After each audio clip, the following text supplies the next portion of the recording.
This is Savage Lands. I'm Eustace the Monk. Has anybody really bothered to figure out how many first-person open-world survival games there are on Steam? And to prepare for this video, I googled the phrase, how many open-world first-person survival games are in early access, and got a bunch of articles from blowhards at PC Games analyzing the issue to death. I'm serious, point-counterpoint shit like a droning PBS debate about genetically engineered babies. Anyhow, I think everyone would agree that there's a lot of them, like, a lot of them. And here's another one, Savage Lands. The problem with trying to review games like this, and why I'm bringing this all up, is that there's so many others like it out there. I mean, it's a good, fun game, but it offers virtually nothing to make it stand out from all the other titles, and that's part of the problem. How do you tell people this is a fun game? Well, they've played 800 of them just like it. This one's a fun game too, but it's just like what you've already played.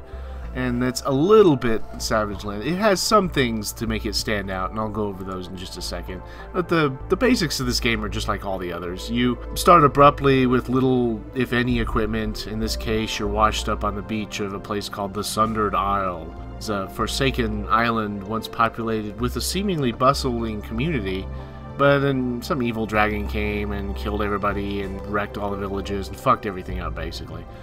The only equipment you find is basically washed up on the beach here, there, and everywhere. Flotsam that came with you on your little lifeboat, that sort of thing. You chop wood, you build a fire, you kill deer and other creatures for food, cook their meat on the campfire, make better tools and weapons, make clothes and things, blah blah blah blah blah. Interesting thing about this game is it uses a blueprint model rather than a block model to build things. And basically, you pick from a list of buildings and plunk down a blueprint of the finished building down in the world wherever you want it to be. And then you add materials to the blueprint until the building is finished, and then it springs into reality. The biggest drawback to the blueprint model of building in these games is that you're limited to what the developers say you can build. So there had better be a large selection of buildings to choose from, otherwise the game gets boring really fucking quickly. Savage Lands suffers from this a bit. There's several buildings to build, but most of them are just larger versions of housing. There's a forge to build and a campfire, resurrection stakes, and lots of decorations that seem to be a waste of precious resources, to be honest. Some of them I wonder there should be some kind of usability that this object had, like a weapons rack. You can't put weapons on there and use it for storage.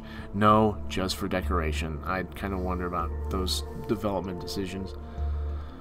Now that I'm done making fun of the game for being a Me Too title, here's some of the things that really stand out with Savage Lands, and there's quite a few actually. A lot of them are more atmospheric than structural, I'd say. It's very, very immersive game. You have to listen for creature sounds all the time. You'll hear the wildlife and creatures around you. If you keep your ears open, they'll have a harder time sneaking up on you. And they'll try.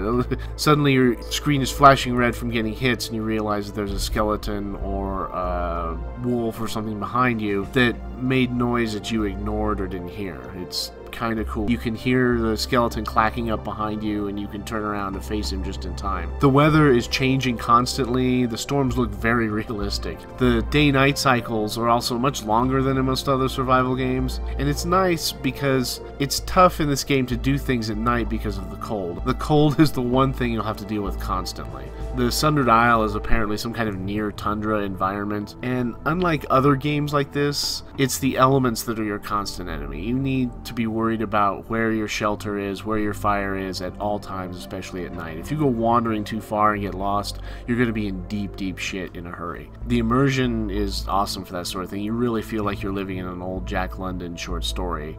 At night, you'll be huddled by your fire trying to keep your heat meter up, and you'll see a deer off in the distance, and you'll be debating if you can leave your fire long enough to hunt it and get its meat, because you're also getting hungry. It's cool in that respect. The former inhabitants, quite inconveniently, have turned into angry skeletons, and they come shambling after you. Something about their gait is really creepy to me. The way they lurch forward, their bones clack together, and they sometimes make a wheezing noise at you. And the dragon is also still around. You can see him sometimes perching up on his little tower in the distance, and then I think that's kind of creepy. You'll see him up there, kind of blowing fire up into the air, that sort of thing, and you'll go do something and then turn back and notice that he's gone. Like, oh shit. Where the hell did he go? Combat is strange in this game, particularly with the skeletons. Determining how far you can reach is tough, and the skeletons actually have more of a reach with their clawing than you do with your full arm length plus your hammer. It's kind of aggravating. The combat does need to be tweaked a little bit in this game. Against wolves and boars and stuff, it's way more straightforward, but against skeletons, they seem to have really more of a reach than their arms would indicate. Building is sometimes very, very finicky. It seems like you have to get the building in just so of a spot, which is aggravating if you're trying to build up a base and put like a circle of buildings or something. If you're into multiplayer, it's designed from the ground up to accommodate multiplayer and PvP play. I haven't tried that. I tend to play my games single player only, and that's just because the reality is games in early access can't always be relied upon to have other players online. There's not necessarily going to be an online community for that sort of thing. I'm purposefully not comparing Savage Lands to The Forest right now, even though the two games are very, very similar. And I mean, they're very, very, very similar. I'm playing both of them. I'm really enjoying both of them. They're both very fun games. I'll be reviewing The Forest very soon.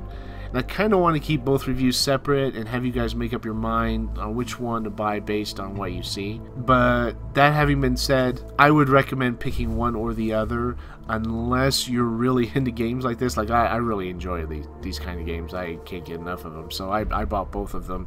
I'm really happy with both, and I'm having fun with both of them. So I could recommend either one. Just watch both reviews and then pick which one you like based on those.